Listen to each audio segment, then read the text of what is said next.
Eles acharam que o tempo tinha levado meu juízo junto com a firmeza das minhas pernas, mas esqueceram que quem passou a vida negociando na feira aprende a ler a maldade nos olhos antes mesmo da boca abrir. Sou a Zilda. Tenho 72 anos bem vividos aqui no calor úmido de Belém. E se tem uma coisa que eu conheço, é o cheiro de chuva antes de cair e o cheiro de golpe antes de acontecer. Minha própria filha achou que podia me fazer de boba, mas ela não sabia o peso que tem a caneta na mão de uma mãe ferida. Era uma daquelas tardes em que o sol parecia querer derreter o asfalto e transformar a cidade num caldeirão de piche. Eu estava na minha varanda, sentada na cadeira de balanço de vime que já tem o formato das minhas costas, abanando um leque de palha e vendo o movimento fraco da rua. O ventilador de teto girava preguiçoso, fazendo aquele barulho rítmico que costuma me dar sono. Mas naquele dia eu estava com uma angústia no peito, um aperto que a gente sente e não sabe explicar, como se o anjo da guarda estivesse sussurrando um aviso no ouvido. Foi quando o carro prateado da Socorro encostou no portão. Ela desceu apressada, nem esperou o motor esfriar. Socorro é minha filha única. Dei esse nome porque, quando ela nasceu, eu achei que ela seria meu socorro na velhice, meu amparo. Que ironia amarga tem a vida, não é? Hoje, ela tem 45 anos, pinta o cabelo de um louro que não combina com a pele dela e vive tentando parecer o que não é.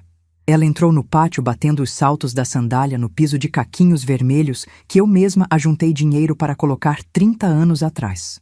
Bença, mãe, ela disse, me dando um beijo estalado na bochecha, sem encostar o rosto de verdade, para não borrar a maquiagem grossa. O cheiro do perfume dela era doce demais, enjoativo, brigava com o cheiro de alecrim que eu tenho plantado nos vasos. Deus te abençoe, minha filha. Que milagre é esse aparecendo em plena terça-feira? Não devia estar no trabalho? Perguntei, ajeitando os óculos no nariz. Ai, mãe, a senhora sempre desconfiada. Tirei a tarde de folga para a gente resolver umas coisinhas. E também para passear com a senhora. A senhora vive trancada nessa casa, parece bicho do mato. Eu conheço a Socorro. Quando ela fala manso assim, com essa voz de quem está pedindo colo, é porque o interesse é maior que o amor. Mas mãe é um bicho besta, né?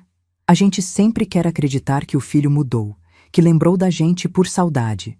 Passear onde, Socorro? Com esse calor, minha pressão sobe que nem leite fervido. Vamos num lugar fresquinho, mãe. No ar-condicionado. Vai se arrumar, bota aquela sua blusa de seda azul que a senhora gosta. Vamos, anda, não demora. Eu levantei devagar, sentindo os joelhos estalarem. Fui para o quarto e abri o guarda-roupa de madeira maciça, aquele que comprei com o dinheiro das vendas de tucupi e jambu no ver-o-peso. Durante 40 anos, eu tive banca na feira. Acordava às 3 da manhã, pegava chuva, carregava peso, discutia preço com fornecedor, tudo para que a Socorro não precisasse pisar na lama. Ela estudou em colégio de freira, fez faculdade, nunca precisou vender um maço de cheiro verde para comprar o pão. Talvez esse tenha sido meu erro. Dei o conforto, mas não ensinei o valor do suor. Vesti a blusa azul, passei um batom cor-de-boca e peguei minha bolsa velha de couro preto. É uma bolsa pesada, onde carrego meus documentos, meu terço e um vidrinho de óleo de copaíba que serve para tudo. Quando saí do quarto, Socorro me olhou de cima a baixo, como se estivesse avaliando uma mercadoria. Tá ótima, mãe. Vamos, que eu tenho hora. Entrei no carro dela, que estava quente como um forno. O ar-condicionado demorou a gelar.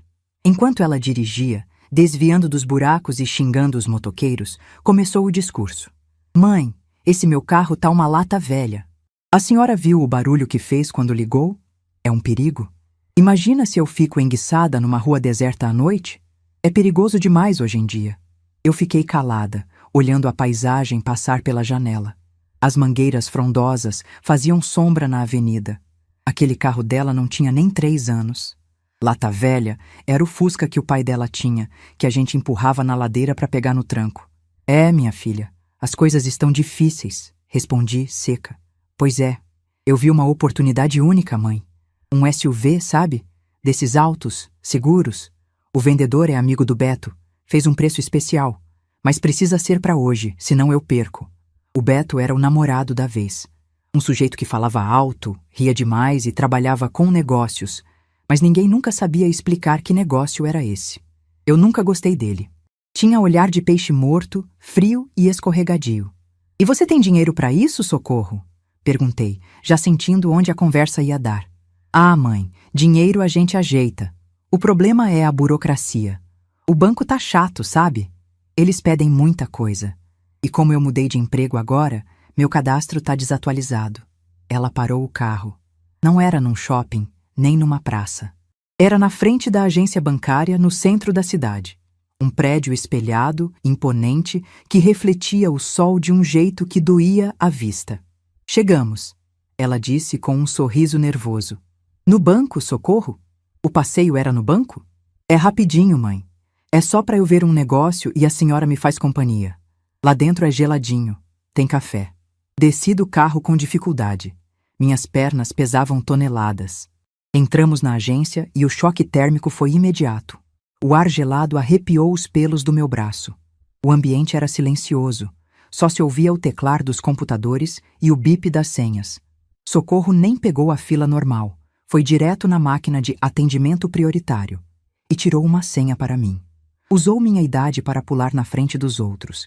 Eu senti vergonha. Sempre gostei de esperar minha vez, de respeitar a ordem das coisas. Logo fomos chamadas. A mesa ficava no fundo, numa sala com paredes de vidro. O gerente era um rapaz novo, de terno apertado e cabelo cheio de gel. Ele sorriu quando viu a Socorro, um sorriso cúmplice de quem já tinha conversado antes. Dona Socorro, que bom que veio. E essa deve ser a famosa Dona Zilda, disse ele, estendendo a mão mole para mim. Apertei com firmeza, calejada de anos descascando mandioca. Ele puxou a mão rápido. Sentem, por favor, o café já vai sair. Sentei na cadeira giratória, segurando minha bolsa no colo como se fosse um escudo. Socorro sentou ao meu lado, inquieta, mexendo nos anéis. Então, mãe, ela começou, virando a cadeira para ficar de frente para mim, segurando minhas mãos com aquelas unhas postiças compridas. O negócio é o seguinte, o Beto conseguiu o carro, mas o financiamento no meu nome ia ficar com os juros muito altos. Um absurdo, sabe? Roubo mesmo. Eu olhei para ela, depois para o gerente, que digitava algo no computador sem nos olhar, fingindo que não estava ouvindo, mas com as orelhas em pé. E o que eu tenho com isso, Socorro? Mãe, a senhora tem crédito.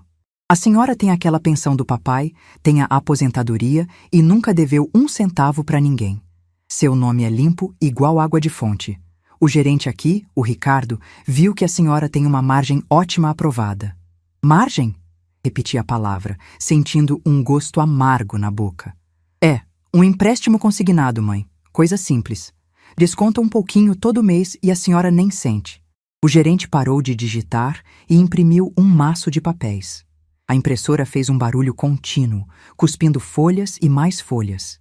Ele grampeou tudo e colocou na mesa, na minha frente. 50 mil reais, Dona Zilda, disse ele como se estivesse me dando um prêmio. Em 84 vezes. Uma oportunidade excelente. 50 mil reais. Eu fiz as contas rápido na cabeça. 84 meses são 7 anos. 7 anos pagando por um carro que eu não ia dirigir para uma filha que mal vinha me visitar.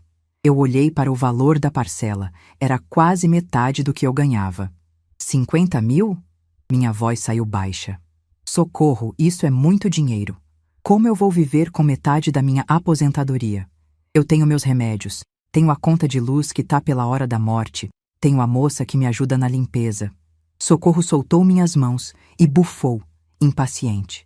A máscara de filha boazinha caiu num instante. Ai, mãe, não começa com o drama. Eu vou pagar as parcelas para a senhora, é lógico. Eu só preciso do seu nome. O dinheiro cai na sua conta, a senhora transfere para a loja do carro e pronto. Todo mês eu deposito o valor da parcela na sua conta. E se você não depositar, Socorro? E se você perder o emprego? E se esse carro quebrar? Ela revirou os olhos. Aquele gesto me feriu mais do que um tapa.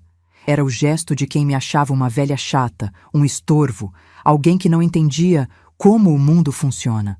Mãe, pelo amor de Deus, a senhora não confia na sua própria filha? Eu sou sangue do seu sangue. Confiança não paga boleto, minha filha. E o banco não quer saber de sangue, quer saber de dinheiro. Foi aí que ela apelou. Ela se inclinou para perto de mim, baixou o tom de voz, mas as palavras eram duras como pedras. Mãe, presta atenção. A senhora já tem 72 anos. A senhora não sai de casa, não viaja, não compra nada. A senhora tá velha.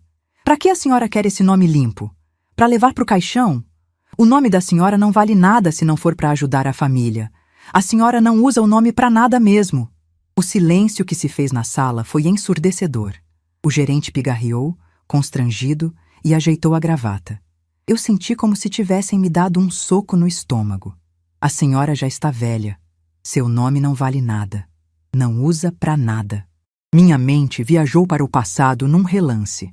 Lembrei de quando cheguei em Belém, vinda do interior, com uma mão na frente e outra atrás. Lembrei do meu nome escrito no letreiro da minha barraca na feira. Ervas da Zilda. Meu nome valia sim. Valia a palavra empenhada. Valia o respeito dos fregueses que compravam minhas garrafadas porque sabiam que eu não misturava água. Meu nome pagou a faculdade dela. Meu nome pagou o aparelho dos dentes dela. Meu nome construiu a casa onde ela cresceu. E agora, para ela, meu nome era só um degrau, um utensílio descartável. Ela achava que eu era um vegetal esperando a morte e que minha única função era servir de fiadora para os caprichos dela e do namorado malandro. Eu olhei para as mãos dela sobre a mesa. Mãos macias, sem calos, unhas feitas. Olhei para as minhas mãos, enrugadas, com as marcas do tempo e do trabalho. Assina aqui, dona Zilda. O gerente empurrou a caneta dourada na minha direção, apontando para o X marcado na linha pontilhada. É só uma rubrica. E aqui a assinatura completa. Socorro sorriu de novo, achando que tinha vencido pelo cansaço e pela humilhação. Ela achou que me diminuindo, me fazendo sentir inútil, eu ia ceder para tentar ser útil uma última vez. É isso que fazem com os velhos, não é? Fazem a gente acreditar que somos um peso e que a única forma de compensar o estorvo que somos é dando tudo o que temos. Mas a Zilda da feira não morreu. Ela estava apenas descansando na varanda. E aquelas palavras da Socorro acordaram uma força que eu nem sabia que ainda tinha. O sangue ferveu nas minhas veias, quente como o tucupi no fogo. Peguei a caneta. Era pesada, fria. Onde é para assinar mesmo? Perguntei com a voz tremendo, mas não de fraqueza. Aqui, mãe, bem aqui. Socorro apontou ansiosa, os olhos brilhando de cobiça. Assina logo que a gente vai comer um sorvete depois. De cupuaçu que a senhora gosta. Sorvete de cupuaçu. O prêmio de consolação por vender minha paz de espírito. Ajeitei os óculos. Puxei o papel para perto. O contrato era cheio de letras miúdas, cláusulas que amarravam minha vida pelos próximos 7 anos. Se eu morresse antes, a dívida ficaria no espólio. Comeriam a casa. Comeriam tudo. Eu olhei para o papel. Olhei para a caneta. Respirei fundo, sentindo o cheiro artificial do escritório. Lembrei de todas as vezes que neguei algo para mim mesma para dar a ela. Lembrei do meu marido, falecido há 10 anos, que sempre dizia: Zilda, cuidado com o coração mole, que o povo pisa. Eu sorri. Foi um sorriso pequeno, de canto de boca. Tá bom, minha filha. Você tem razão. Eu não uso meu nome para nada mesmo. Vou resolver isso agora. Apoiei a ponta da caneta no papel. O gerente sorriu. A Socorro suspirou aliviada. Eles estavam tão certos da vitória, tão certos de que uma velha de 72 anos é apenas uma criança enrugada que obedece. Mas em vez de assinar meu nome, Zilda Maria dos Santos, comecei a escrever outra coisa. Letra por letra, com calma, caprichando na caligrafia que a professora do grupo escolar me ensinou há 60 anos. Não assinei o contrato. Escrevi uma frase curta, mas que pesava mais que os 50 mil reais. Quando terminei, soltei a caneta em cima da mesa. O barulho seco fez a Socorro pular. Pronto, eu disse, fechando minha bolsa e abraçando-a contra o peito. Tá resolvido. O gerente puxou o papel, ainda com um sorriso no rosto, pronto para conferir a assinatura e liberar o dinheiro. A Socorro já estava pegando a chave do carro na bolsa dela. Mas o sorriso do gerente congelou. Ele leu. Piscou os olhos, confuso. Leu de novo. A cor fugiu do rosto dele, ficando pálido como cera. Ele levantou os olhos para mim, assustado, e depois olhou para a Socorro com uma expressão de quem vê um acidente grave. O que foi? Socorro perguntou, sentindo a mudança no ar. O que ela fez? Assinou no lugar errado? Mãe, a senhora não presta atenção. Não, dona Socorro. O gerente gaguejou, empurrando o papel lentamente na direção dela. Ela não assinou no lugar errado. Ela... Bem, leia a senhora mesma. Socorro arrancou o papel da mão dele. Seus olhos correram pela linha onde deveria estar meu nome. Eu vi o momento exato em que a alma dela entendeu o recado. A boca dela abriu, mas nenhum som saiu. As mãos começaram a tremer, amassando a folha do contrato. Eu me levantei, sentindo minhas pernas mais firmes do que nunca. Ajeitei minha blusa de seda azul. O frio do ar-condicionado já não me incomodava mais. Vamos embora, Socorro? Perguntei com a doçura de quem oferece um café fresco. Acho que perdi a vontade de tomar sorvete. Quero voltar para minha casa. O que eu escrevi naquele papel não apenas cancelou o empréstimo, cancelou a certeza que ela tinha de que eu era propriedade dela. A guerra estava declarada, e ela tinha acabado de descobrir que a velha feirante ainda tinha muito veneno para vender. O silêncio dentro daquele carro importado era mais pesado que saca de farinha molhada. A Socorro dirigia com as mãos tremendo no volante, os nós dos dedos brancos de tanta força que ela fazia, como se quisesse esganar o couro sintético. De vez em quando, ela me olhava de rabo de olho, um olhar misturado de raiva e de medo, como se de repente eu tivesse virado um bicho desconhecido sentado no banco do carona. O ar-condicionado continuava gelando, mas eu sentia um calor subir pelo meu pescoço, não de temperatura, mas aquele calor de quem acabou de acordar de um pesadelo longo e percebeu que a casa ainda está de pé. A senhora ficou doida, mãe? Ela soltou finalmente quando paramos num sinal vermelho na Avenida Nazaré. A voz dela saiu estridente, desafinada. Escrever aquilo na frente do gerente? O Ricardo é amigo do Beto. A senhora tem noção da vergonha que me fez passar? Deserdando você. Francamente, a senhora anda assistindo novela demais. Eu continuei olhando para a frente, vendo os mangueirais passarem como gigantes verdes abençoando a cidade. Não respondi de imediato. Antigamente, eu teria pedido desculpa. Teria dito que foi, sem querer, que eu estava nervosa. A Zilda de ontem teria tentado consertar o vaso quebrado. Mas a Zilda que saiu daquele banco era outra. Não é novela, Socorro. Respondi com uma calma que assustou até a mim mesma. É a vida real. E na vida real, quem planta vento, colhe tempestade. Você queria minha assinatura, não queria? Pois teve. Ela bufou, batendo a mão no volante quando o sinal abriu. O carro deu um solavanco. A senhora está gagá. É isso. O Beto tem razão, a gente precisa ver um médico para a senhora. Isso é demência senil, só pode. Escrever que vai deserdar a única filha por causa de um favorzinho? Por causa de um carro? Não foi por causa de um carro, minha filha. Eu disse, virando o rosto para encará-la. Pela primeira vez em anos, vi ela desviar o olhar. Foi por causa do seu nome não vale nada. O resto do caminho foi mudo. Ela parou na frente do meu portão, nem desligou o carro. Não desceu para abrir a porta para mim, como fez na ida. Eu abri a porta sozinha, sentindo o peso da minha idade, mas também sentindo uma firmeza nova nos ossos. Amanhã eu volto aqui pra gente conversar sério, dona Zilda. Ela gritou da janela, antes de arrancar com o carro cantando pneu, levantando poeira na minha calçada limpa. Fiquei ali, parada no meio-fio, vendo o carro prateado sumir na esquina. O céu de Belém já estava ficando cinza-chumbo. A chuva da tarde, aquela que tem hora marcada, estava chegando. Respirei fundo o cheiro de ozônio e terra molhada que o vento trazia. Aquele cheiro era meu. Aquela rua era minha. Aquela casa com as grades de ferro pintadas de verde e a varanda cheia de samambaias era o meu reino. E ninguém, nem filha, nem genro malandro, nem gerente de banco, ia me tirar dali ou me dizer quanto eu valia. Entrei e tranquei o portão com as 2 voltas da chave. O barulho do ferrolho fechando foi como um decreto. Dentro de casa, o silêncio era diferente. Não era o silêncio opressor do carro da Socorro, mas um silêncio de paz, de santuário. Fui direto para a cozinha, tirei a sandália que apertava meu joanete e senti o chão frio nos pés descalços. Coloquei a água para ferver. Precisava de um café. Café forte, coado no pano, daquele que levanta defunto. Enquanto a água chiava na chaleira, fui até o meu quarto, abri as janelas para o vento entrar. Olhei para o espelho do guarda-roupa. O reflexo me devolveu a imagem de uma mulher de 72 anos, com os cabelos brancos presos num coque frouxo, a pele do pescoço flácida, as manchas de sol nas mãos. Mas olhando bem no fundo dos olhos castanhos, eu vi a menina que descia o rio de barco, vindo do Marajó.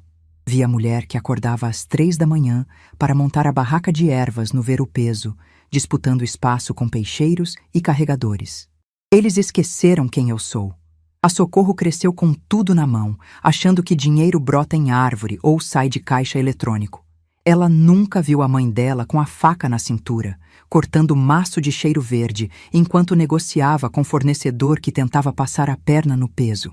Ela nunca viu a Zilda que expulsou um ladrão da barraca a vassouradas em 1985, quando a polícia nem aparecia na feira. Ah, velha demais! Repeti para o espelho, soltando uma risada seca. Não usa o nome pra nada. Fui até a cômoda antiga de madeira de lei que fica ao lado da minha cama. Na última gaveta, debaixo das toalhas de bordado Richelieu, que eu guardo para ocasiões especiais que nunca chegam, tinha uma caixa de sapatos velha, forrada com papel de presente desbotado. Puxei a caixa. Era pesada. Sentei na cama e coloquei a caixa no colo. Ali estava a minha vida. Não no banco, não no computador do gerente Ricardo. Ali. Abri a tampa. O cheiro de papel guardado e naftalina subiu. A primeira coisa que peguei foi a escritura da casa. O papel estava amarelado, as bordas puídas, mas o carimbo do cartório ainda estava legível, azul e firme. Proprietária, Zilda Maria dos Santos. Paguei essa casa com dinheiro vivo, nota por nota, amassada e suada, que eu guardava dentro do sutiã. Lembrei do dia que peguei a chave. A Socorro tinha 5 anos, corria pelo quintal de terra batida gritando que ia ter um quarto só para ela. Eu chorei naquele dia. Chorei de orgulho. E agora, ela queria penhorar esse suor todo por um carro de luxo? Debaixo da escritura, a caderneta de poupança antiga da Caixa, aquela azulzinha. Eu não movimentava muito, é verdade, mas todo mês, religiosamente, eu tirava um pouquinho da aposentadoria e guardava. Para uma emergência, eu dizia. A Socorro achava que eu gastava tudo com remédio e com a igreja. Mal sabia ela. Tinha ali um dinheiro que daria para me manter por um bom tempo se o mundo desabasse. Não era a fortuna de rico, mas era a fortuna da liberdade. Quem tem seu pé de meia não precisa baixar a cabeça para ninguém. Continuei revirando a caixa. Encontrei uma foto antiga em preto e branco. Eu e meu falecido marido, o Tião, na frente da nossa primeira barraca. Ele sorria, com aquele dente de ouro que ele tinha orgulho de mostrar. O Tião era bom homem, mas tinha o coração mole. Se não fosse eu segurando as rédeas, ele tinha dado tudo o que tinha para os amigos. Lembrei de quando ele morreu. A dor foi grande, um buraco no peito. Mas no dia seguinte ao enterro, eu estava lá na feira. Porque o luto a gente guarda no peito, mas a vida exige coragem. Ai, Tião, sussurrei, passando o dedo no rosto dele na foto. Nossa filha puxou tua mania de grandeza, mas não puxou tua bondade. Ela quer ser rica sem trabalhar. E achou que eu ia ser o degrau dela. Foi aí que encontrei o que eu estava procurando de verdade. No fundo da caixa, enrolado num pano de prato velho, estava um caderno de capa dura, daqueles de contabilidade, com a borda vermelha. Abri. Nas páginas, minha letra caprichada anotava tudo. Não só contas de dinheiro. Eu anotava a vida. Datas de aniversário, remédios, telefones importantes. Fui folheando até as últimas páginas, onde eu guardava os contatos que a gente não coloca no celular, porque celular a gente perde ou roubam. Ali estava o número do Dr. Azevedo. Ele já deve ter uns 80 anos, se estiver vivo. Foi ele quem me ajudou quando tentaram tomar meu ponto na feira nos anos 90. Um advogado das antigas, que não usa terno brilhante nem tem escritório de vidro, mas que conhece a lei como quem conhece a palma da mão. E logo abaixo, o telefone da Dica. Benedita. Minha comadre de feira, madrinha de batismo da Socorro, embora a menina nem peça a bênção para ela hoje em dia. A Dica sabia de tudo o que acontecia na cidade. Se tinha fofoca, golpe ou novidade, a Dica sabia antes de sair no jornal. A água ferveu na cozinha. O apito da chaleira me chamando de volta para o presente. Guardei tudo na caixa, mas deixei o caderno de fora. Levantei da cama sentindo minhas pernas mais leves. Aquele peso de chumbo que eu senti no banco tinha sumido. A humilhação tem um poder curioso. Ela pode te esmagar ou pode te fazer virar aço. Comigo, virou aço. Fui para a cozinha e passei o café. O aroma invadiu a casa, espantando o cheiro enjoativo do perfume da Socorro que ainda parecia impregnado nas minhas narinas. Enquanto bebia o café quente na xícara de ágata, comecei a traçar meu plano.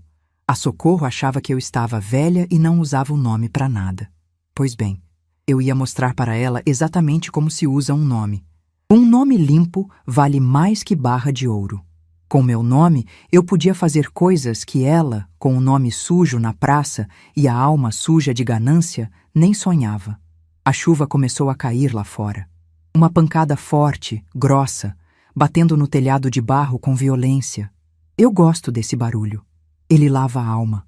Fui até a varanda dos fundos e olhei para o quintal. As folhas das bananeiras balançavam com o vento. Estou deserdando você hoje. A frase que escrevi no banco voltou à minha mente. Não foi um impulso. Foi uma sentença. Mas para deserdar de verdade, não bastava escrever num papel de banco.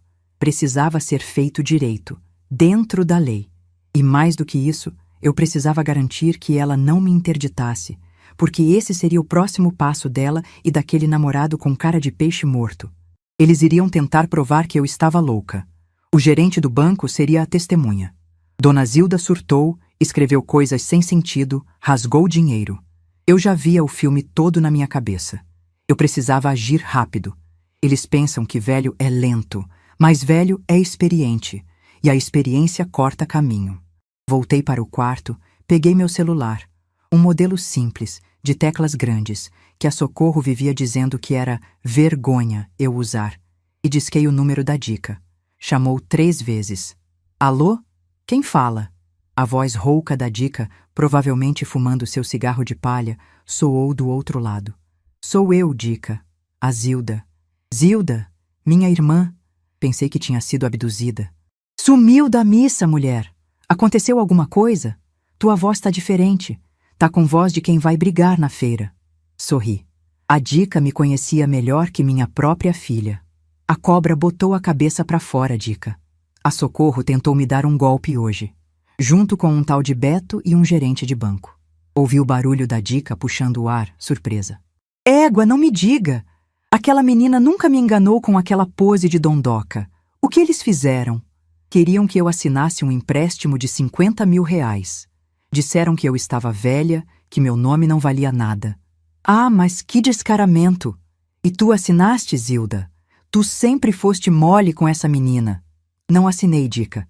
Fiz uma pausa, saboreando o momento. Eu escrevi que ia deserdar ela na frente de todo mundo.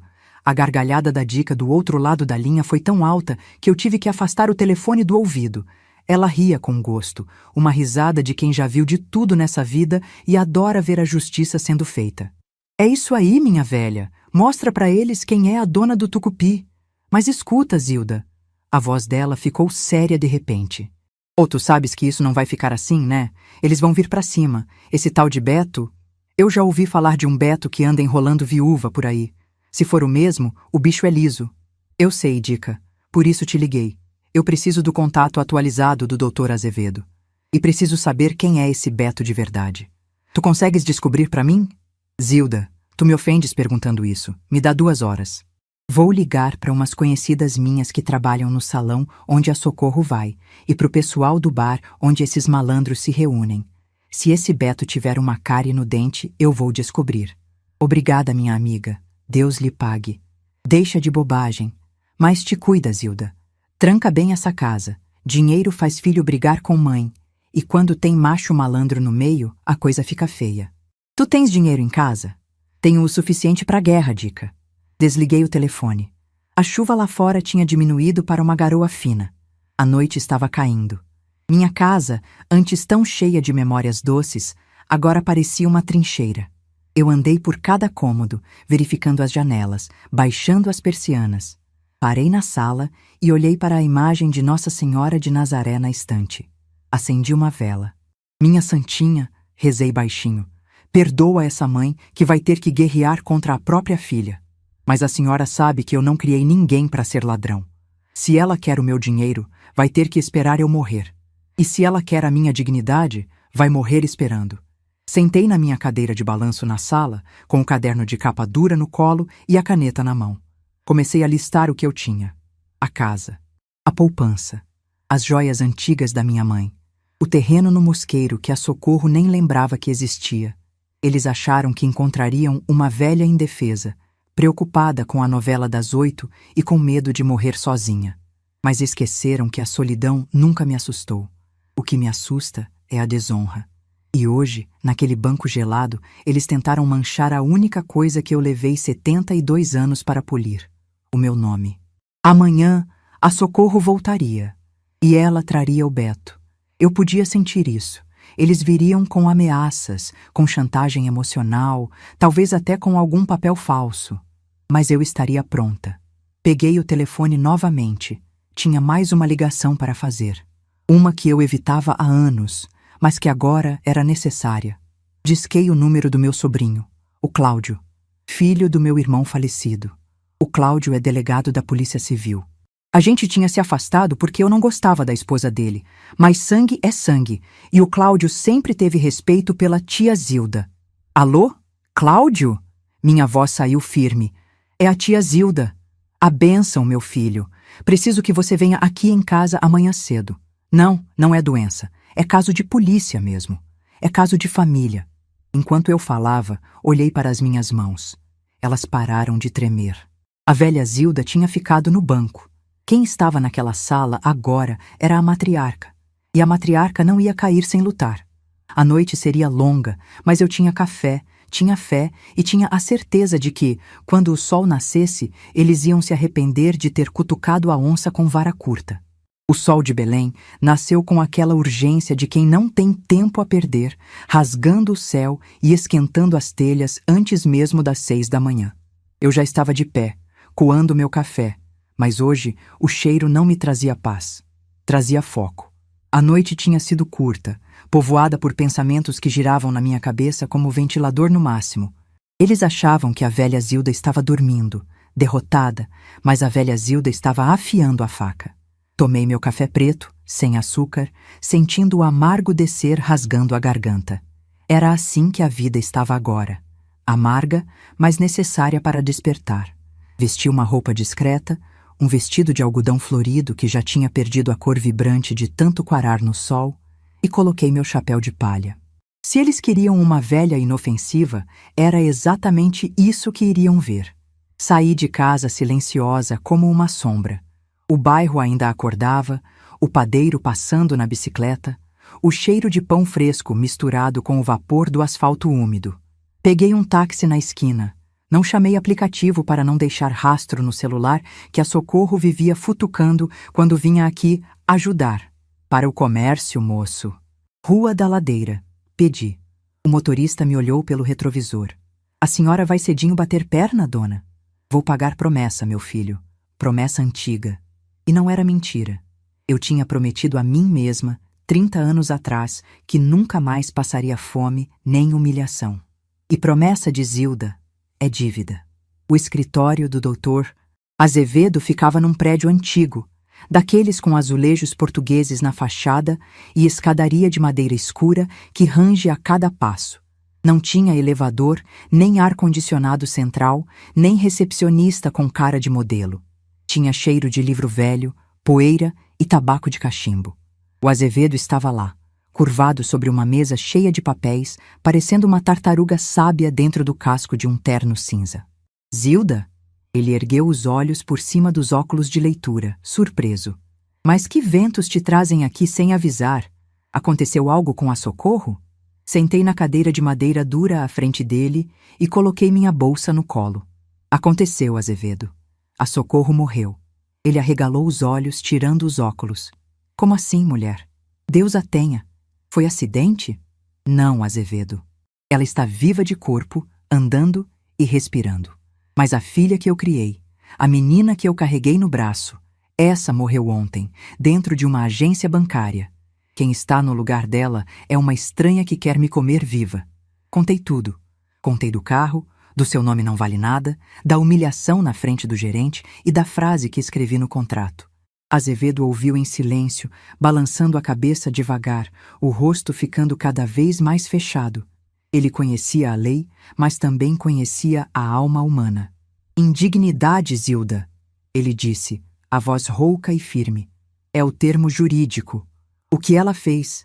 Tentar te coagir, abusar da sua idade, te humilhar, isso dá pano pra manga. Mas eles vão jogar sujo. Vão tentar alegar insanidade. Vão dizer que você não sabe o que faz. Eu sei, Azevedo, por isso vim aqui. Eu quero blindar tudo, quero passar a casa para o usufruto, quero mexer no testamento, quero proteger cada centavo. Mas não posso fazer isso de peito aberto. Se eles descobrirem que estou me mexendo, vão me interditar antes que a tinta da caneta seque. Você precisa de provas, Zilda. Palavra de velha contra palavra de gente moça. O juiz pode até ter boa vontade, mas o papel canta mais alto. Eles vão trazer laudos, vão trazer testemunhas falsas. Você precisa gravar. Precisa fazer eles confessarem a intenção de te lesar. Saí de lá com uma estratégia montada e um peso diferente no coração. Não era mais medo, era responsabilidade. Passei numa loja de eletrônicos no centro.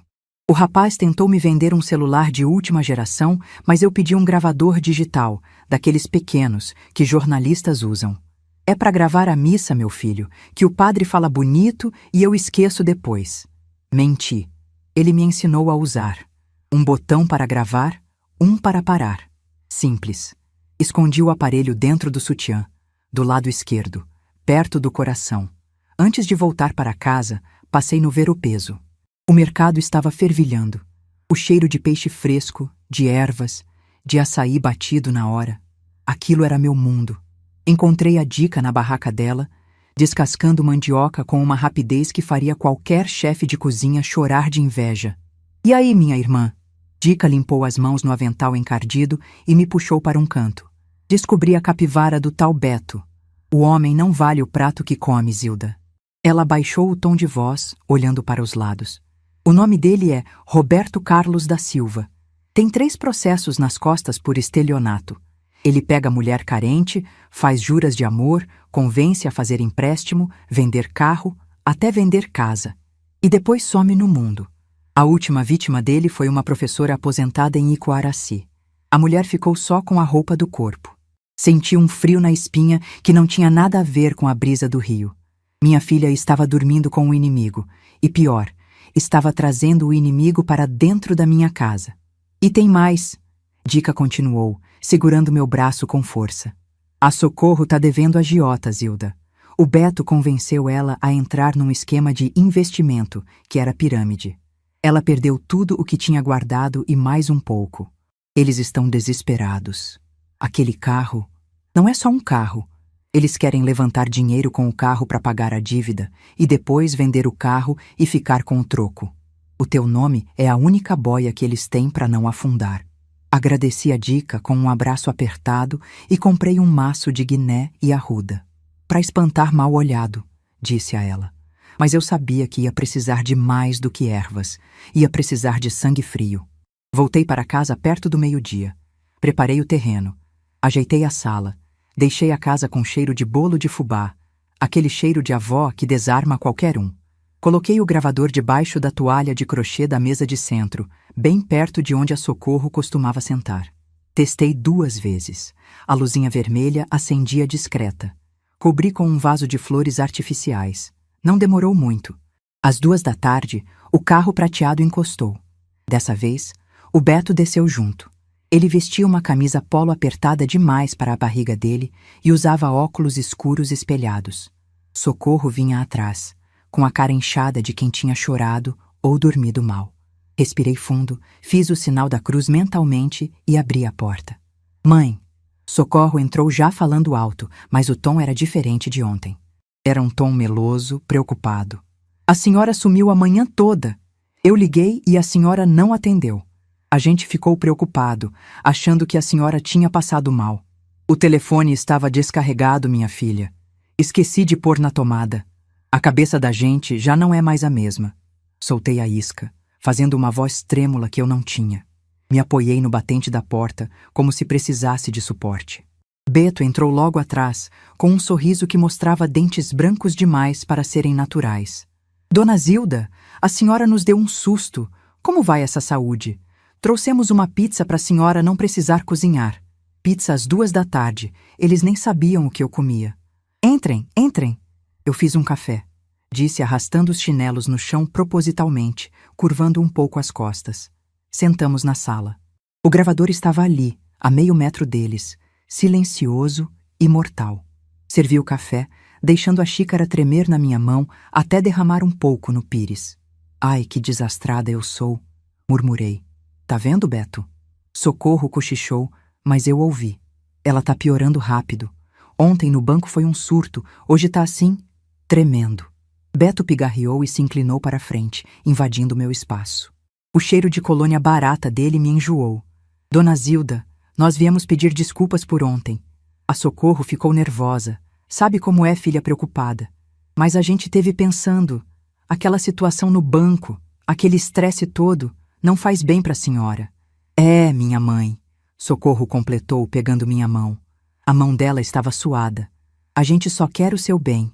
Aquele carro, a gente pensou melhor. Não vamos comprar carro nenhum se a senhora não quiser. Eu olhei para eles com os olhos marejados, um truque que aprendi cortando cebola, basta não piscar por um tempo. Eu não queria ter feito aquilo, minha filha. Fiquei nervosa com o gerente. Ele me olhou feio. Eu fiquei com medo. Medo de quê, dona Zilda? Beto perguntou, suave como uma serpente. Medo de ficar sem nada, de passar necessidade. Beto trocou um olhar rápido com a Socorro. Um olhar de predador que sente o cheiro de sangue. Mas a senhora nunca vai ficar sem nada. Nós estamos aqui para cuidar da senhora. Aliás, era sobre isso que queríamos falar. Nós achamos que a senhora não deve ficar sozinha nessa casa tão grande. É perigoso. Pode cair, pode entrar ladrão. O que vocês estão sugerindo? Perguntei, baixando a cabeça para esconder o brilho de raiva nos meus olhos. Mãe. Socorro hesitou, mas o Beto deu um leve chute no pé dela. A gente pensou que, bom, talvez fosse melhor a gente vir morar aqui com a senhora. Ou então, vender essa casa e comprar um apartamento menorzinho, mais fácil de cuidar, e a gente administra o resto do dinheiro para a senhora não ter preocupação. A senhora não precisa mais lidar com contas, com banco. Deixa isso com a gente. O Beto entende de negócios. O golpe estava armado. Eles não queriam só os 50 mil. Eles queriam a casa. Queriam a administração da minha vida. A tal curatela. Mas essa casa é tudo que eu tenho, choraminguei. Exatamente. Beto se animou. É um patrimônio parado, dona Zilda. Deteriorando. Se a gente vender, investe o dinheiro, rende juros, paga uma enfermeira para a senhora assina uma procuração para Socorro. Coisa simples, só para ela resolver as burocracias. E a senhora fica tranquila, assistindo sua televisão. Uma procuração? Repeti a palavra, como se fosse difícil de entender. É, mãe. Uma procuração de plenos poderes. Assim a senhora não precisa mais ir no banco passar aquele nervoso. Eu resolvo tudo. A gente cuida de tudo. Eu precisava que eles fossem mais explícitos. Precisava da confissão da dívida, da urgência. Mas e aquele dinheiro do carro? Vocês não precisavam para agora? Socorro mordeu o lábio. Precisamos, mãe. A verdade é que o Beto tem uns investimentos que precisam de um aporte. Se a gente não colocar esse dinheiro até amanhã, a gente perde muito. É questão de vida ou morte, mãe. Por isso a gente ficou tão desesperado ontem. Se a senhora assinasse a procuração hoje, a gente resolvia isso e salvava o futuro da nossa família. Investimento em quê, meu filho? Perguntei para o Beto. Criptomoedas, dona Zilda. Coisa moderna. O futuro. A senhora não entenderia, é muito técnico. Mas o retorno é garantido. Tríplica em 1 mês. Criptomoedas. O nome chique para a pirâmide que a Dica me falou. Eles estavam mentindo na minha cara, dentro da casa que meu suor construiu. Respirei fundo, tremendo as mãos de propósito novamente. Eu não sei. Preciso pensar. Minha cabeça tá rodando. Não tem muito tempo para pensar, vovó. Beto deixou escapar, impaciente, perdendo a máscara por um segundo. A oportunidade passa. Beto! Socorro repreendeu ele, depois virou para mim. Mãe, faz o seguinte. A gente já trouxe a papelada. O Beto tem um amigo no cartório que vem aqui em casa recolher a assinatura. Nem precisa a senhora sair. A gente marca para amanhã de manhã, a senhora dorme, descansa, e amanhã a gente resolve tudo e tira esse peso das suas costas. Eles achavam que tinham vencido. Achavam que a velha estava acuada, confusa e pronta para entregar a coroa. Amanhã de manhã? Perguntei, olhando para o vaso de flores onde o gravador capturava cada sílaba da ganância deles. Tá bom, amanhã de manhã. Hoje eu estou muito cansada. Socorro suspirou aliviada, um som que saiu do fundo dos pulmões dela. Beto abriu um sorriso vitorioso e deu um tapinha nas costas da minha filha. Viu? Eu disse que a dona Zilda era sensata. Mulher de fibra, entende as coisas. Eles se levantaram. Socorro me deu um beijo na testa, um beijo frio, de Judas. Descansa, mãe, toma seu remédio. Amanhã cedo a gente traz o moço do cartório. E não se preocupa com nada, viu? A partir de amanhã, a senhora não manda em mais nada. A gente assume o comando para o seu bem. Eles saíram rindo baixo, cochichando planos enquanto caminhavam até o carro. Esperei ouvir o motor ligar e se afastar. Só então me levantei. Minhas costas endireitaram na hora. O tremor nas mãos sumiu como mágica. Fui até a mesa e levantei o vaso de flores. O gravador estava lá, a luz vermelha piscando. Apertei parar. Tinha tudo. A coação, a mentira sobre o investimento, a confissão de que queriam vender minha casa, a pressa por causa das dívidas. A senhora não manda em mais nada. Ah, Socorro, como você se engana. Fui até a cozinha e joguei a pizza fria no lixo. Peguei meu celular simples e disquei para o Cláudio, meu sobrinho delegado. Cláudio? Sou eu, pode vir. E traz aquele amigo teu que trabalha com tecnologia. Tem uma gravação para passar para o computador e umas cópias para fazer. Eles morderam a isca, tia? A voz do Cláudio soou preocupada e admirada ao mesmo tempo. Engoliram o anzol, a linha e a chumbada, meu filho. Amanhã eles vêm com um cartorário para tomar minha casa. Quero que você esteja aqui, mas escondido. Desliguei o telefone e fui até a janela. A chuva da tarde começava a cair, lavando a poeira da rua. Eu sentia uma tristeza profunda por ter que fazer isso com minha própria filha, uma dor que só mãe conhece.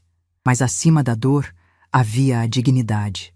Eles acharam que estavam lidando com uma idosa indefesa que assinaria a própria sentença de morte por medo da solidão. Mal sabiam eles que, enquanto planejavam meu fim, eu estava apenas começando a escrever o meu recomeço. Amanhã, quando eles chegassem com a caneta e o papel, encontrariam uma casa cheia, mas não do jeito que esperavam. A armadilha estava armada, e o queijo estava no lugar. Agora, era só esperar os ratos voltarem para a festa. Olhei para o contrato do banco que eu tinha trazido comigo ontem, aquele onde escrevia a frase sobre a herança. Dobrei-o com cuidado e coloquei ao lado do gravador. Aquilo era o rascunho. Amanhã seria a obra final. Apaguei a luz da sala e fiquei no escuro, ouvindo a chuva. O silêncio da casa não me assustava mais, porque no silêncio a gente escuta melhor os passos de quem vem e afia melhor a lâmina de quem espera. O relógio de parede, um cuco antigo que meu marido Tião trouxe de uma viagem ao sul, marcava 9 horas da manhã. O tic-tac parecia martelar dentro da minha cabeça, mas minhas mãos, agora, estavam firmes.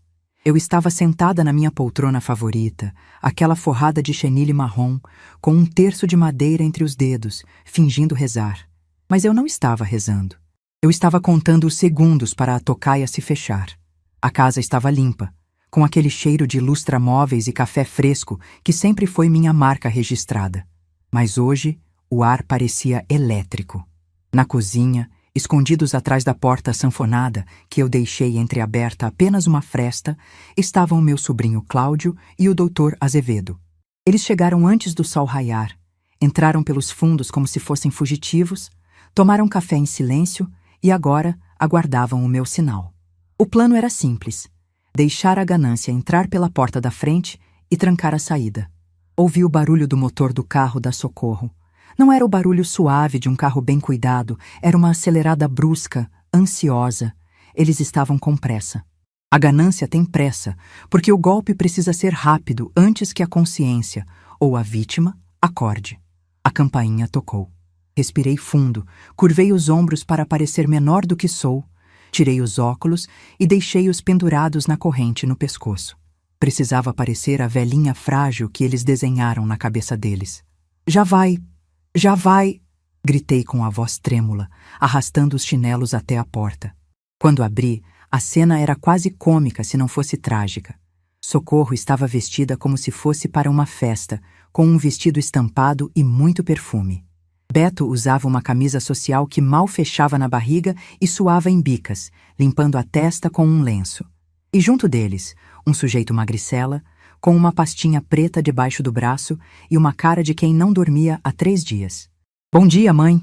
Socorro entrou quase me atropelando, me dando aquele beijo de Judas na bochecha. A senhora dormiu bem? Tomou o remédio que eu falei? Tomei, minha filha. Tomei aquele azulzinho que me dá sono. Menti. Eu tinha jogado o comprimido na pia. Ótimo, dona Zilda. A senhora está com uma cara ótima. Beto mentiu descaradamente, já entrando e puxando uma cadeira. Esse aqui é o doutor Freitas, do cartório. Ele veio fazer o favor de recolher a assinatura aqui para a senhora não pegar fila. Gente finíssima. O tal doutor Freitas sorriu amarelo, mostrando dentes manchados de cigarro. Ele não tinha cara de cartorário.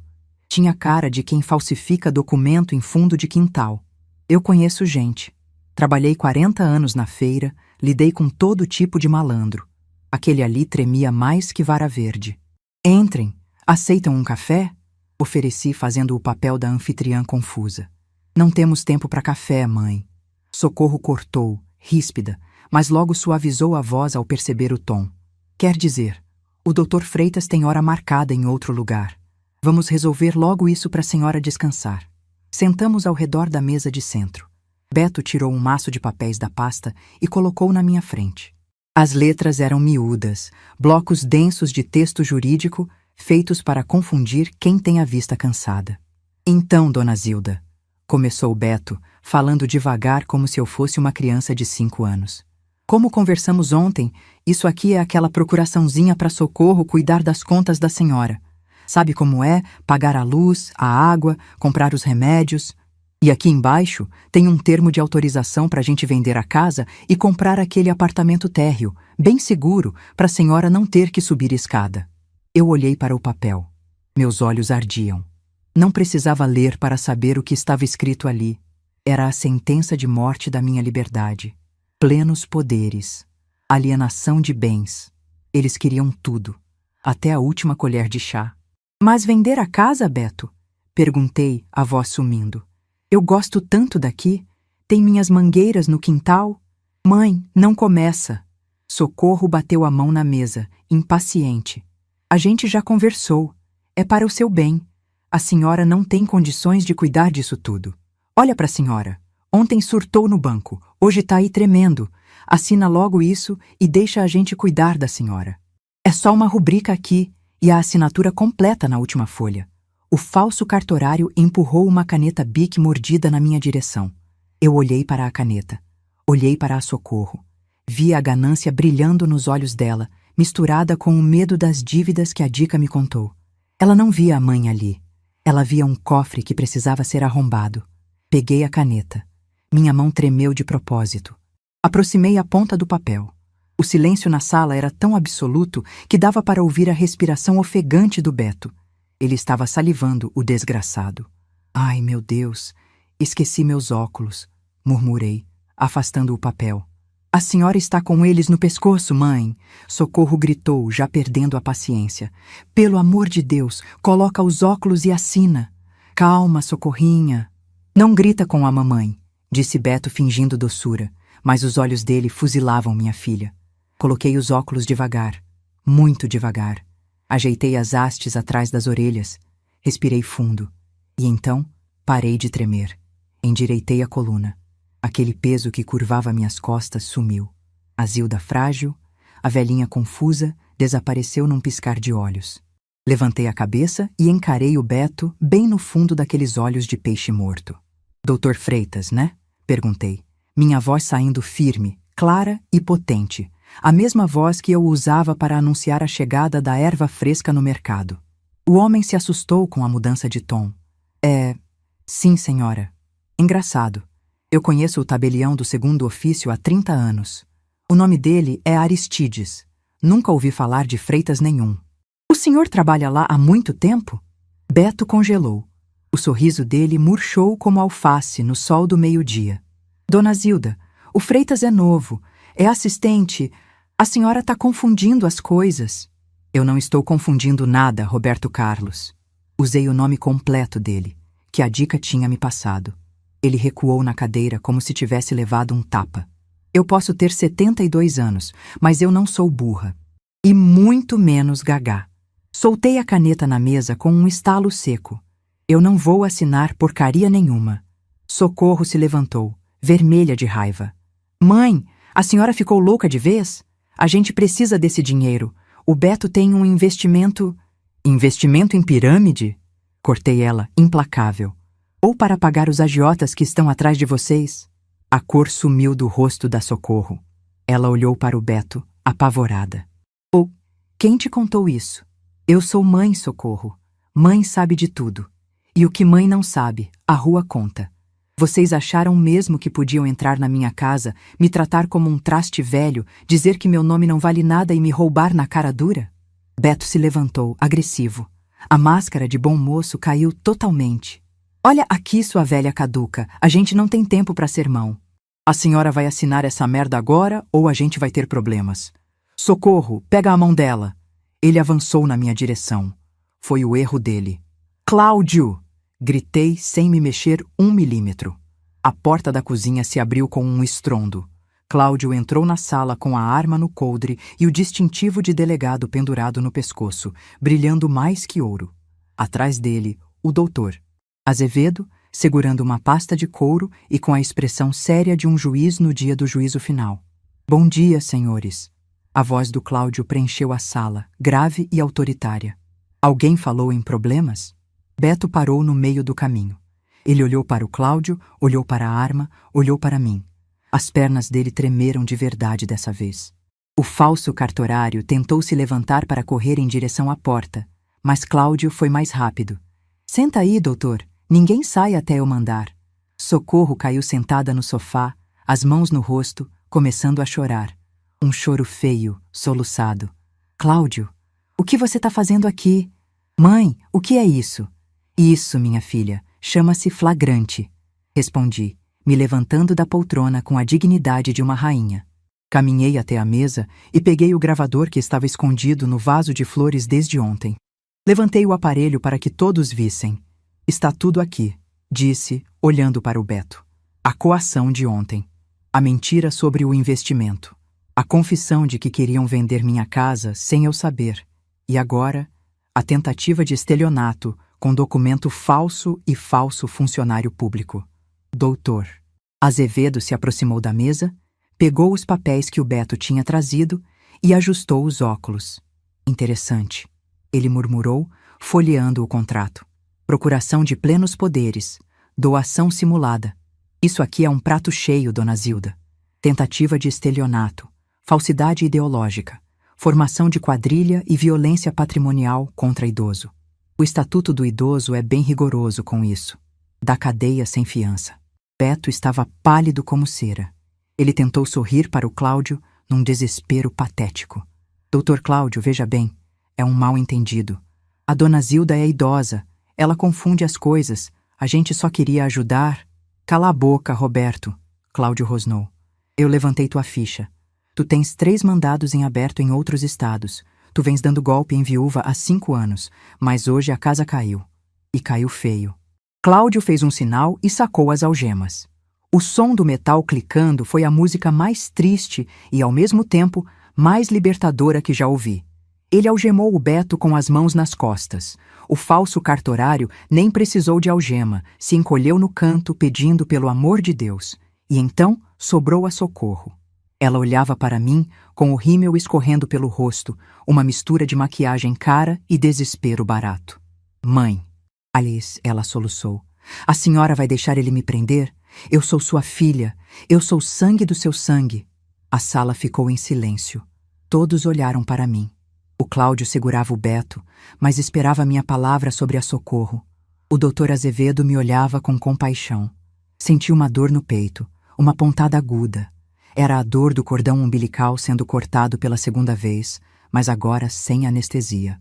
Lembrei dela pequena, correndo no quintal. Lembrei dela na formatura.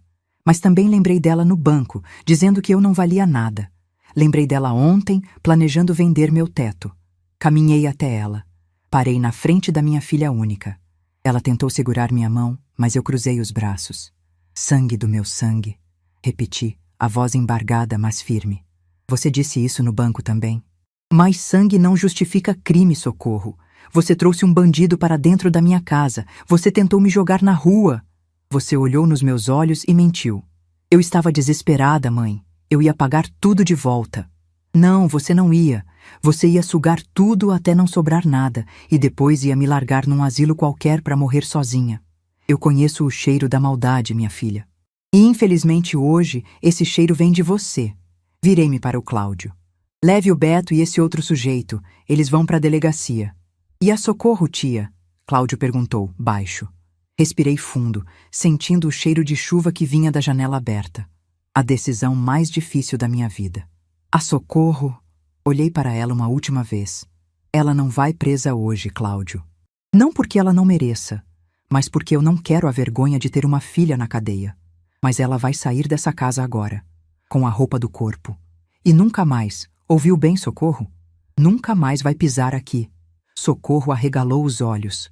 Mãe, a senhora não pode fazer isso. Eu não tenho para onde ir. O Beto pegou tudo meu. Você tem 45 anos, Socorro. Tem saúde. Tem diploma que eu paguei com suor de feira. Se vira. Vai trabalhar. Vai vender cheiro verde na feira se precisar, para aprender o valor do dinheiro. Mãe! Não me chama de mãe. Minha voz trovejou na sala, assustando até o doutor Azevedo. Mãe é quem cria, quem ama, quem protege. Você tentou destruir a mulher que te deu a vida. Daqui para frente eu sou apenas a dona Zilda para você. Apontei para a porta aberta. Rua. Agora. Antes que eu mude de ideia e mande o Cláudio te levar no camburão junto com teu namorado. Socorro se levantou, trêmula. Ela olhou para o Beto sendo arrastado pelo Cláudio, olhou para mim e viu que não tinha mais choro nem vela. A fonte tinha secado. Ela pegou a bolsa, abaixou a cabeça e saiu, sem olhar para trás. Vi minha filha sair pelo portão, derrotada, humilhada pela própria ganância. O Cláudio saiu logo depois, levando os 2 malandros algemados para a viatura que agora eu via estava parada na esquina. A sala ficou vazia. Só restamos eu e o doutor Azevedo. O silêncio voltou, mas agora era um silêncio limpo. Minhas pernas fraquejaram. Sentei no sofá, sentindo o corpo pesar 1 tonelada. O doutor Azevedo sentou ao meu lado e colocou a mão no meu ombro. Você foi uma gigante, Zilda. Eu nunca vi tanta coragem. Coragem dói, Azevedo, respondi, deixando finalmente uma lágrima solitária escorrer. Dói mais que parto. Dói agora, disse ele sábio. Mas passa. O que não passa é o arrependimento de ter sido feita de boba. Você salvou sua vida hoje. E quem sabe, talvez tenha salvado a dela também. Às vezes, o fundo do poço é o único lugar onde a gente aprende a olhar para cima. Enxuguei o rosto com as costas da mão. Olhei para a mesa de centro. Os papéis do golpe ainda estavam lá. Peguei o contrato falso e rasguei. Rasguei em 2, em 4, em 1000 pedaços. O som do papel rasgando era o som da minha alforria. Acabou, Azevedo, disse, me levantando e indo até a janela. O sol estava voltando a brilhar lá fora, forte e implacável como o verão de Belém. Eles acharam que eu estava velha demais. Esqueceram que panela velha é que faz comida boa, e que onça velha, quando acuada, vira bicho doido. Respirei o ar quente. Eu estava sozinha, sem filha, sem genro, com o coração remendado. Mas a casa era minha, o dinheiro era meu, e o meu nome... Ah, O meu nome estava mais limpo e valioso do que nunca. Aceita aquele café agora, doutor? Perguntei, virando-me para o advogado com um sorriso cansado, mas vitorioso. Acho que agora a gente pode beber em paz. Eu havia vencido a batalha. Mas a guerra da vida continua, e a Zilda do Ver-o-Peso estava pronta para qualquer coisa que viesse pela frente.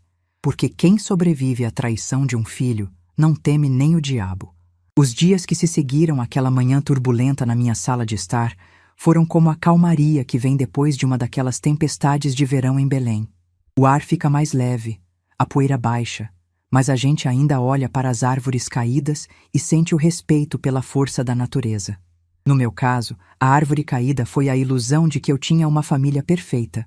Mas a raiz, essa continuava lá, firme e forte, agarrada na terra preta da minha dignidade.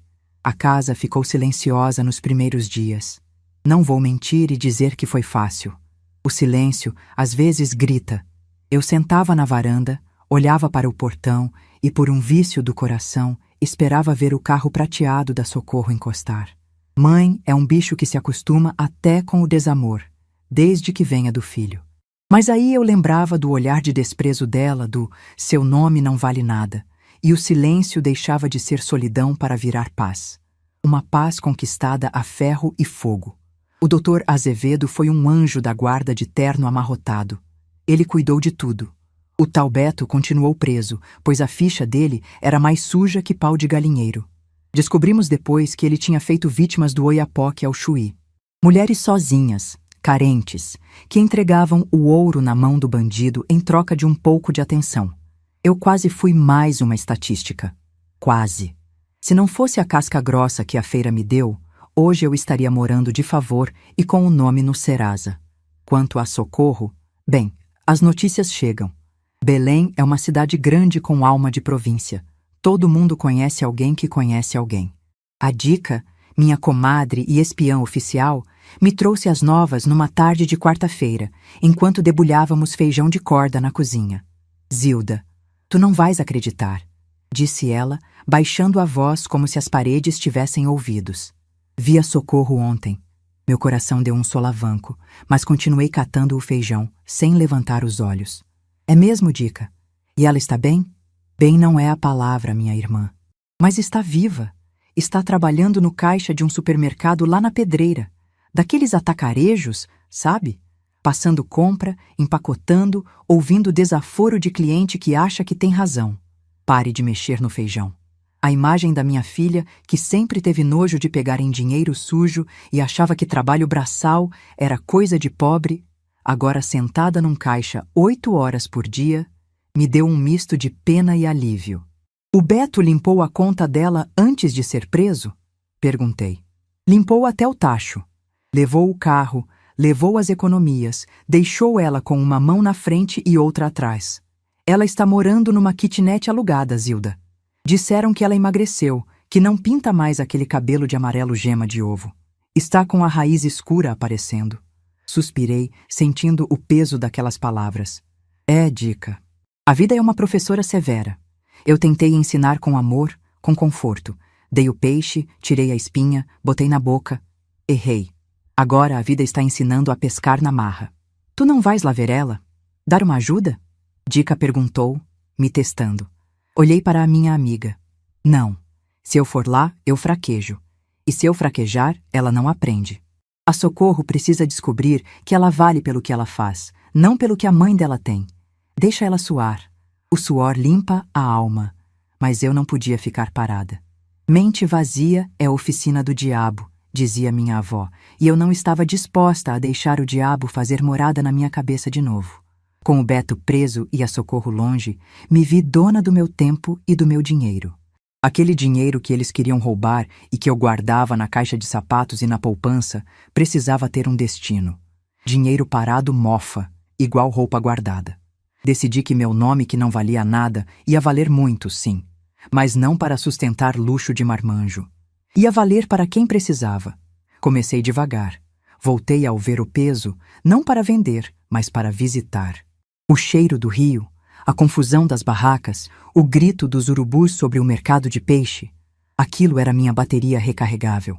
Reencontrei velhas amigas, vi senhoras da minha idade carregando peso, vi jovens mães com crianças no colo tentando vender bombom e vi, principalmente, muitas mulheres idosas sendo passadas para trás.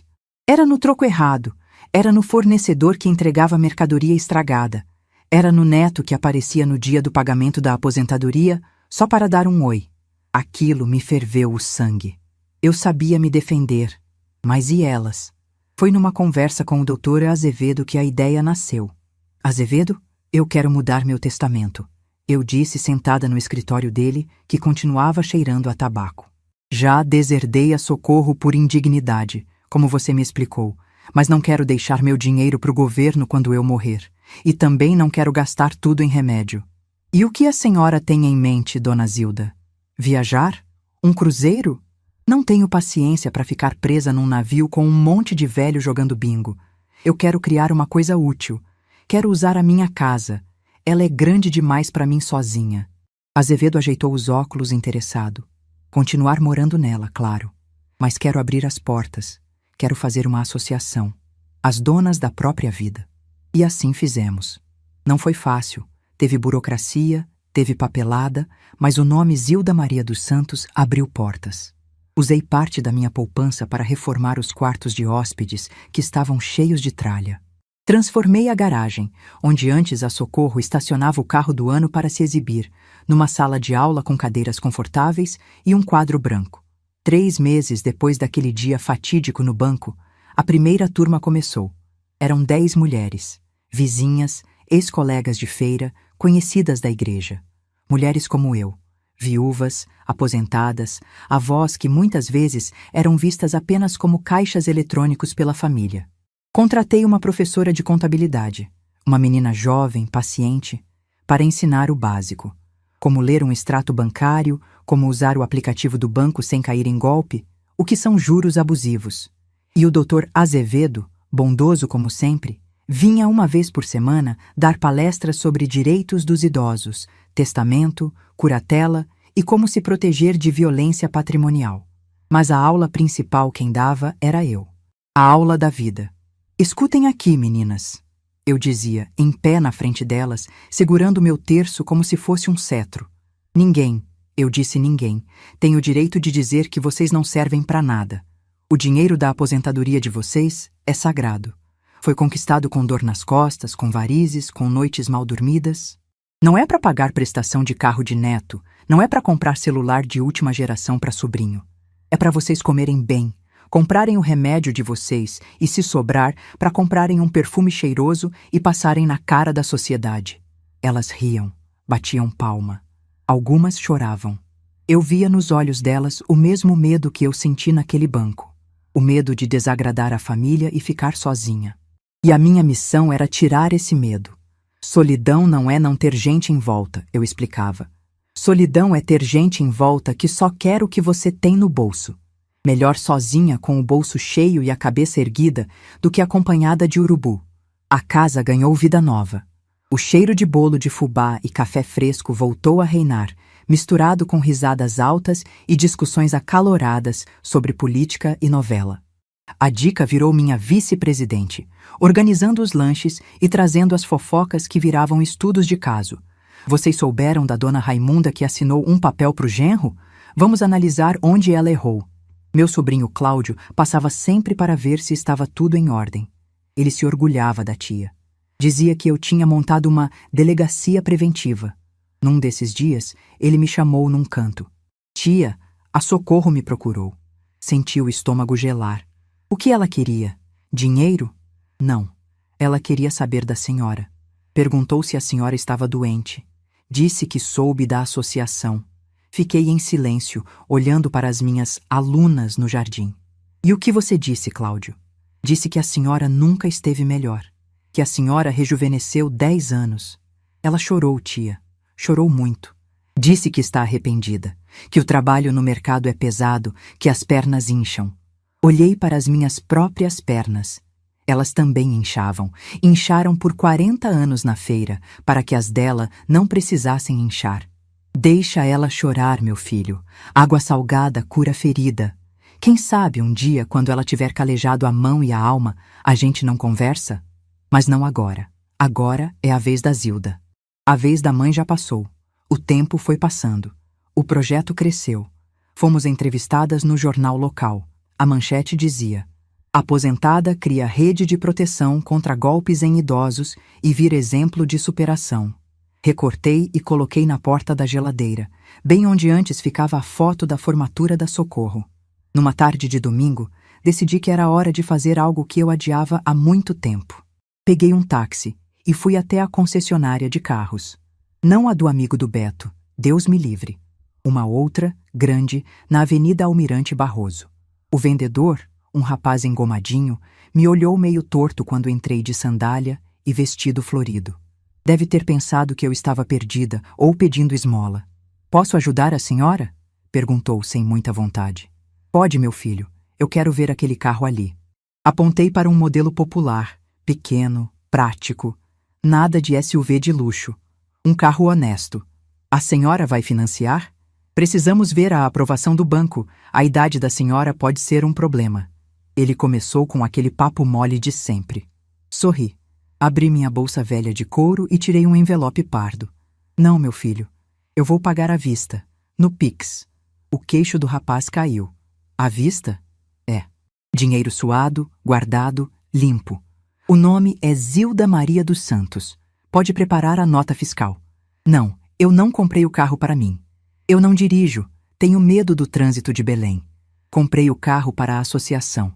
Para levarmos as meninas ao médico, para buscarmos aquelas que têm dificuldade de andar, para fazermos passeios até Icoaraci, para tomar água de coco vendo o pôr do sol. Contratei um motorista aposentado, o seu Geraldo, um senhor muito distinto que dirigia caminhão e agora estava parado. Ele ficou feliz da vida com o emprego. Quando o carro chegou, adesivado com o logo Donas da Própria Vida, fizemos uma festa. Teve pato no tucupi, maniçoba que ficou cozinhando por 7 dias como manda a tradição, e muito açaí. No meio da festa, a Dica bateu no tacho pedindo silêncio. Pessoal, atenção! A presidente quer falar. Levantei-me. Meus joelhos doeram um pouco, mas a alma estava leve. Olhei para aquelas 30 mulheres que agora enchiam minha casa e meu coração. Olhei para o Cláudio, para o doutor Azevedo, para o seu Geraldo. Gente, comecei, e a voz embargou um pouco. Pigarreei e firmei o tom. Há pouco tempo me disseram que eu estava velha demais, que meu tempo tinha passado, que meu nome não valia nada se não fosse para servir aos outros. Houve um murmúrio de indignação. Eu quase acreditei. Porque a gente cansa, sabe? A velhice traz um cansaço que às vezes a gente confunde com inutilidade. Mas aí eu descobri que a velhice é só uma roupa que o corpo veste. Por dentro, a gente continua sendo a mesma menina que sonhava, a mesma mulher que lutava. Ergui minha taça de suco de cupuaçu. Eles queriam minha assinatura num papel para tirar o que eu tinha. Mas a assinatura mais importante eu fiz na minha própria vida. Eu assinei minha carta de alforria. Hoje eu não sou mais a vovó que fica no canto esperando a morte. Eu sou a Dona Zilda. E o meu legado não vai ser um apartamento para uma filha ingrata. O meu legado são vocês. É essa casa cheia. É saber que amanhã, quando alguma de nós entrar num banco, o gerente vai ter que baixar a cabeça e respeitar, porque a gente sabe o nosso valor. Os aplausos foram tão altos que espantaram os pombos do telhado. Naquela noite, depois que todos foram embora e a casa voltou a ficar quieta, fui até o meu quarto. Abri a janela. A chuva da noite caía mansa, lavando o telhado, lavando a rua.